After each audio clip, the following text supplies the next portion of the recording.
I want to discuss the response that we've seen from Republicans specifically to the now war taking place between Israel and Hamas. I'm sure you're aware over the weekend, Hamas attacked Israel in an unprecedented and devastating attack. And since Israel has officially declared war, and in such a short span of time, so much devastation has taken place, so many tragedies, lives lost, at least 900 people, as of when I'm recording this, according to ABC News, have died in Israel. Nearly 700 people in Gaza, 11 American citizens, just again, so much bloodshed, so many tragedies.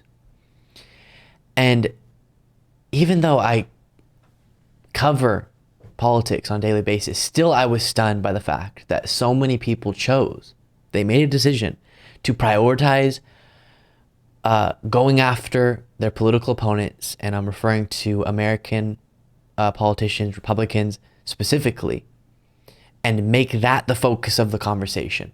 I just referenced mass suffering, and instantly numerous individuals of note and of positions of power chose to figure out, how can I distort the facts of the situation to go after President Biden politically? That has to be the priority.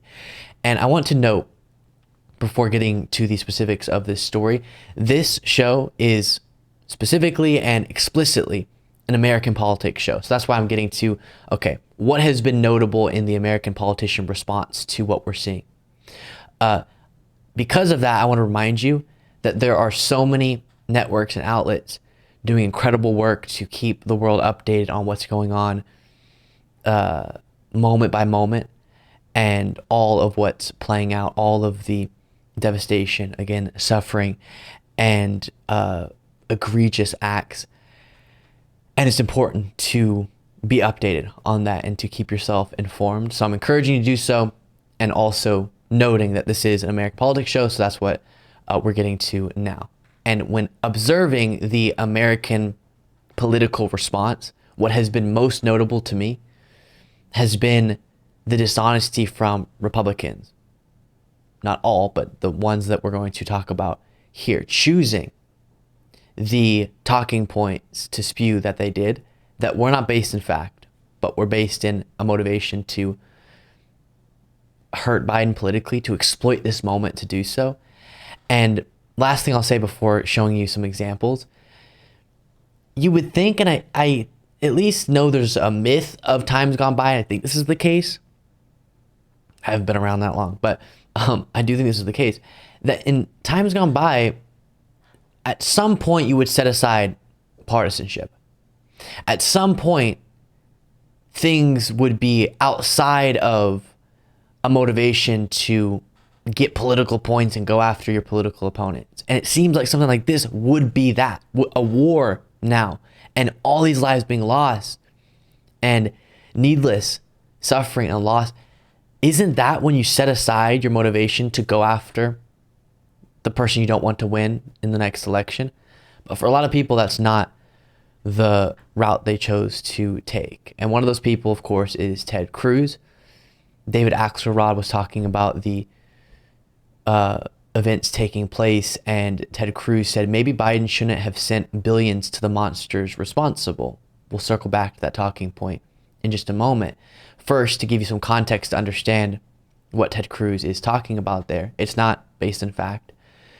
Iranian security officials helped plan Hamas's Saturday surprise attack, this is from the Wall Street Journal, and gave the green light for the assault at a meeting in Beirut last Monday, according to senior members of Hamas and Hezbollah, another Iran-backed militant group. And so there appears to be, based on this reporting, involvement of the Iranian government. Horrible, of course, that this is taking place. And they coordinated, again, based on this reporting, with Hamas for this attack. And so the way that we get all the way around the 6 degrees to how you can blame Biden. Recently, you probably remember, big in the news, there was a negotiation and eventually a prisoner swap between the United States and Iran that Biden and his administration negotiated. And one of the terms of this was the United States will stop sanctioning some money that was the product of a transaction between the Iranian government and South Korea, an oil transaction related to oil.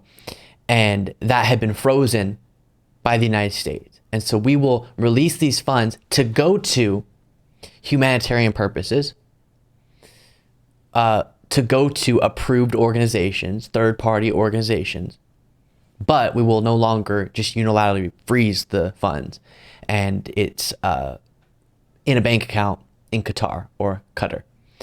And that was one of the things, $6 billion of sanctioned money. We will stop sanctioning, but the money has to go to approved places, namely humanitarian purposes. And the Treasury is going to monitor this.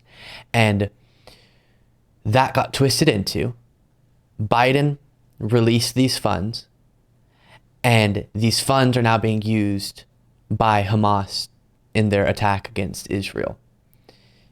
It's not the case. We'll dive more into that after watching another example. This is Mike Lawler, who's supposed to be a moderate Republican, but perpetuating this same dishonest talking point. No, not at all. But it goes to my point that I raised 2 weeks ago with the administration in a foreign affairs hearing, which is that we should not be trading sanctioned funds for hostages. Obviously, in this instance, we traded those folks that we had been holding in exchange for hostages. And in addition to that, the Biden administration released $6 billion in sanctioned Iranian funds. The problem is, Jen, when you do that, money is fungible. And so Iran is able to shift other resources that it otherwise would not have been able to do to help fund terrorism. They are the greatest, with all due respect, I'm going to stop you right there, Congressman, because what you just stated is inaccurate. The funding, Congressman, the funding does not go to Iranian hands. It goes to approved third-party vendors who provide humanitarian support. I did want to ask you, though.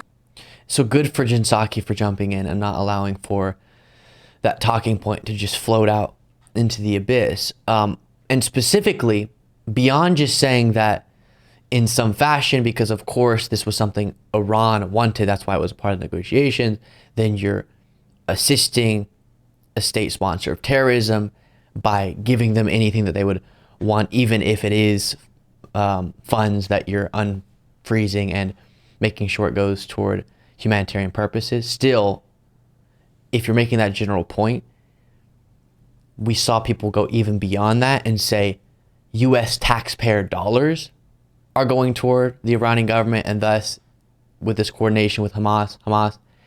And that just doesn't at all make any sense. It's just completely pulling a talking point out of thin air. But it's really, really upsetting seeing how people choose always partisanship over principle or just decency. Why can't we focus on the facts as they are, as I started the segment with, the tragedy as it is, and the egregious acts as they are, and not always just be obsessed with how can we mobilize and manipulate this moment and the facts of this moment to go after who we don't like politically. It's stunning. Adrian Watson, the National Security Council spokesperson, said, "I can't comment on 2024 because of the Hatch Act, but I can clarify the facts. Not a single cent from these funds has been spent, so it hasn't been used yet. And when it is spent, it can only be spent on things like food and medicine for the Iranian people." And so that is a term of the agreement as the U.S. Treasury is going to oversee. And so when people talk about Biden, sometimes the wording will be pay the Iranian government $6 billion for the prisoners. It just really is needlessly and dishonestly misleading. I'll show you, this is interesting too.